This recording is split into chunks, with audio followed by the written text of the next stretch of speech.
নমস্কার বন্ধুরা, আমাদের চ্যানেলে আপনাদেরকে স্বাগত জানাই।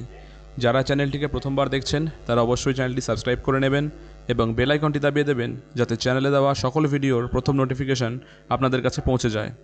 তো আজকে এসএসসির 3টে মামলা ছিল, গতকালকে আমি ইনফর্ম করেছিলাম।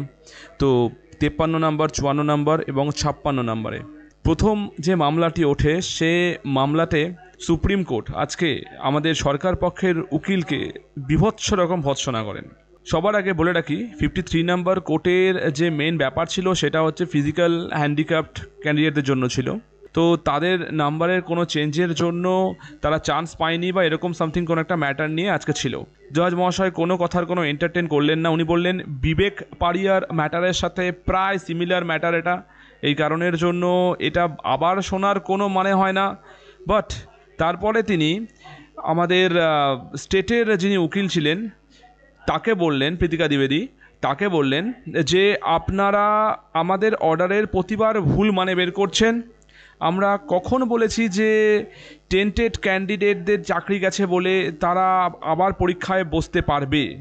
আপনাদের অ্যাডভোকেট জেনারেল কথা সাবমিশন করছে যে আমরা নাকি বলেছি যে টেন্টেড ক্যান্ডিডেটদের চাকরি গেছে, একবার শাস্তি পেয়ে গেছে, অতএব তারা দ্বিতীয়বার পরীক্ষায় বসতে পারবে। এরকম কোনো কথা আমাদের তরফ থেকে কখনো বলাই হয়নি। আপনাদের এই মিস্টেক কেমন করে বারে বারে হচ্ছে? কেমন করে আপনাদের জন্য আজকে এতগুলো ক্যান্ডিডেটদের জীবন শেষ হয়ে গেছে, এর পরেও আপনারা নতুন করে পরীক্ষা নিয়ে তার মধ্যে আবার সেই টেন্টেড ক্যান্ডিডেটদের স্মাগল করতে চান? আপনাদের তো লজ্জা পাওয়া উচিত। তো তখন প্রীতিকা দ্বিবেদী ম্যাম চুপচাপই ছিলেন। কী বলবেন উনি, আর ওখানে তো কিছু বলার নেই।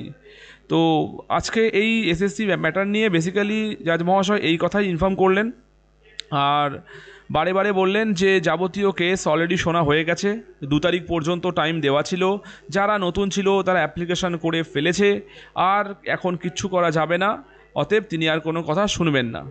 এরপরে আবার নেক্সট 54 নম্বরেও ছিল কেস, আর 56 নম্বরেও ছিল কেস। একটা কেসও উনি শোনেননি। বারে বারে একটাই কথা উনি বলেছেন যে না, অলরেডি এগুলো শোনা হয়ে গেছে, বিবেক পাড়িয়ার ম্যাটার সাথে নিয়ার অ্যাবাউট সব সিমিলার ম্যাটার, তো আমরা আর এখানে শুনছি না।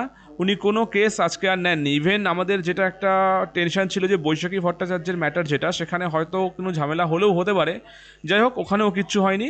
বৈশাখী ভট্টাচার্যের ম্যাটারেও এসে ওই একই সুপার নিউমেরিক পোস্ট নিয়ে উনি কোনো কমেন্ট করতে চাননি, উনি এখানে কোনো কথা শোনেননি এক কথায়। তো আজকে এই হলো ব্যাপার, কোর্টে কিছুই হলো না। আমাদের এসএসসি এখনও ফ্রি থাকলো, রিলিফ থাকলো, কোনো প্রবলেম নেই, পরীক্ষা টাইম মতোই হচ্ছে, এক্সট্রা কোনো রুলস বা এক্সট্রা কোনো অর্ডার জারি হয়নি। ঠিক আছে, তো আজকে খবরটি এই পর্যন্তই। ধন্যবাদ।